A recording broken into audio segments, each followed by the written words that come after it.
this is Preeti from Kriya, and in today's video we're going to be doing something a little different. I have Sanju and Dashu here with me from the Kriya marketing team, and what we're going to be doing is we're going to be doing a little contest between the two of them. So we have a whole bunch of myths, facts and assumptions that we've received over the years from Kriya consumers about Ayurvedic skincare, and Dashu and Sanju are going to be going through each one of this for you. We'll be doing about 10, and they're going to figure out if it's a myth or if it's a fact, and I'm going to come in and to sort of clear the air and explain whether it is a myth or fact.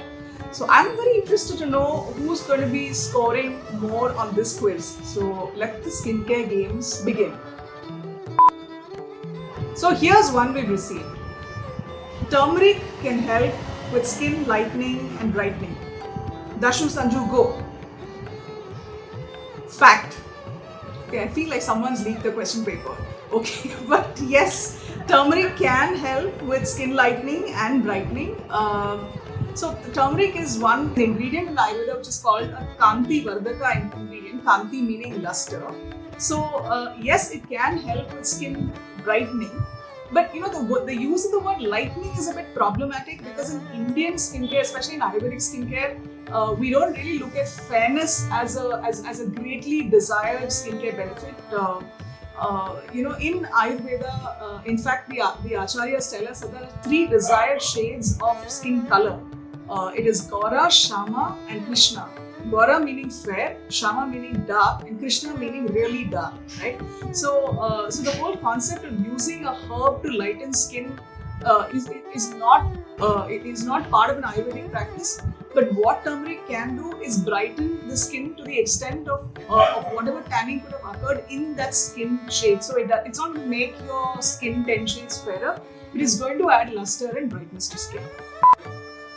The next one is fragrances in my products are not that harmful. Myth, fact. It depends on what kind of product. Skincare. Myth. So they are harmful. What do you think they are harmful? Yeah, the artificial flavoring, yes, definitely. Right. Definitely. Okay, so here's a clear winner. Yes, they are harmful, and why? So the thing with fragrance is, go on, Dashu. No. I thought you were asking us a question, and I didn't know why. I just feel they're harmful. I mean, if it's a chemical product, it is gonna be harmful. Everything in it is gonna be harmful. It's not the natural essence, right? That's what I was going for. Yeah, and when you're reading the instructions on the back of, let's just say, a bottle, you're just mentioning fragrance. We're not so sure what it is.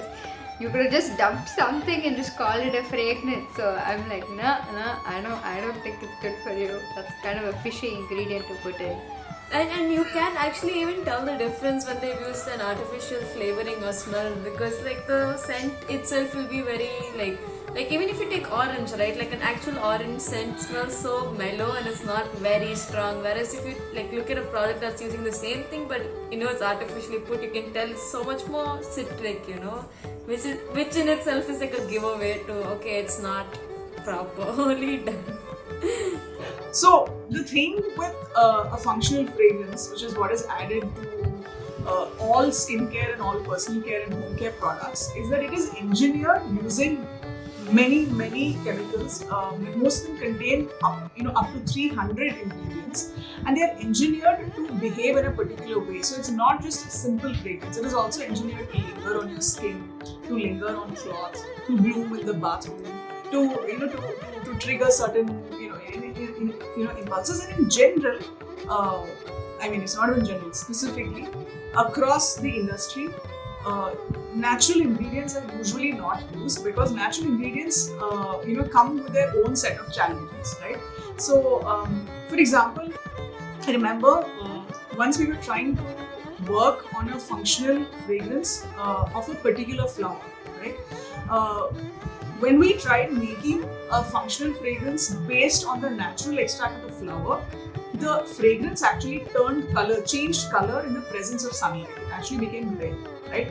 Now, you can't afford to have your fragrance changing color and changing qualities in a commercial product, right? So usually all fragrances are made without any natural ingredients. They use esters and they use synthetics to mimic a natural ingredient. So what you would do to a fragrance house is to give them a brief saying, I want my product to smell like this. These are the things that I want it to smell of, and they will sort of build it in using all the ingredients that they have in their hand and make it, right? So it is one of the most synthetic things that you can ever find. It is completely lab derived, and here's the most important thing: it is IP protected, right?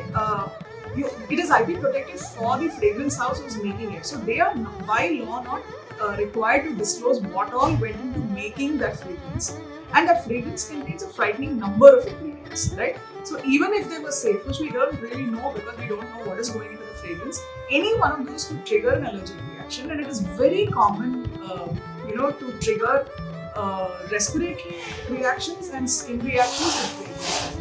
Which is why there's such a large market for fragrance-free products in countries where these are common, like for example Japan, right? So yes, your initial thought was right. Fragrances in the product are not desirable, right? And they could be harmful. Okay, so here's the next one that we've got. Washing my skin more than twice a day is unhealthy for my skin. Myth, fact? Fact. Sanju? Fact. I'm terrified. I'm terrified of like washing my skin too many times a day. I'm pretty sure I'm like stripping my skin off of everything and I'll just be like bare, no epidermis kind of person running around. Yeah, I'm scared of washing my face more. Okay, so this sounds like a horror story come to life.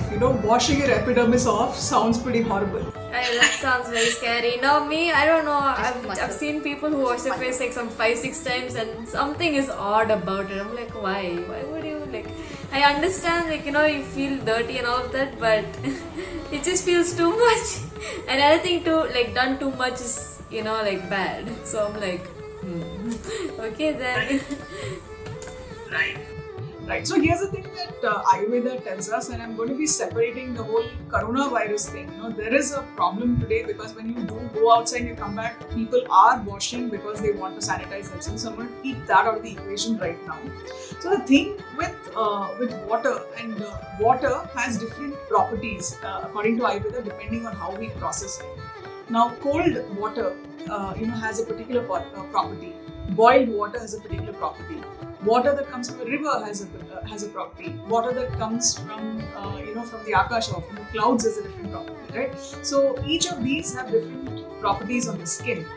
But the thing about water is that the first thing that it does is it is drying. So the first step of cleansing is actually rinsing. So if you want to, so water actually has a drying, tightening property. It removes, sebum from the skin.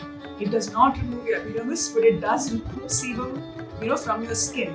Now the thing is this, that there is a concern today that, not right now when no one is going out, but before when we used to, when the pollution was small, that the skin is absorbing a lot of unessential things. So there was a tendency to come back home and cleanse the skin, right?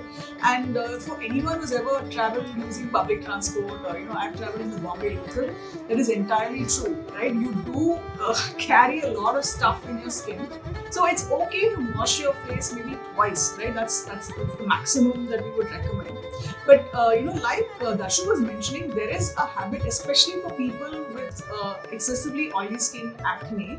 There is, I have seen certain beauty trends where they tell you to wash your skin 3 to 4 times a day, splash it with cold water, or excessively strip it. Now the problem is this, that unless you know your prakriti and your skin properly, you would not understand what would happen if you overwash it, right? Certain kinds of skin can take a lot of washing. And we've discussed this before. People with very strong kapha prakriti can actually take a lot of washing because, like I said, water is drying, but kapha prakriti brings in a lot of nourishment and fat, right? So this drying, both are balanced. But if you have a very dominant vata-based prakriti where your skin and your body type is already dry, or if you have a pitta dominant prakriti where your skin is sensitive, pitta can get easily irritated and inflamed with anything, any kind of acne, right? So if you just keep picking your face, you can actually develop acne, right? So let's not even think about what would happen if you keep on splashing water or hot water or something like that, right? So it's very important not to follow a general trend and do stuff which is actually suits you and your skin, right? So in general, for most people, once or twice a day is more than enough. Not more than that, unless it is properly researched by you, it is recommended by your hygiene, it's not safe.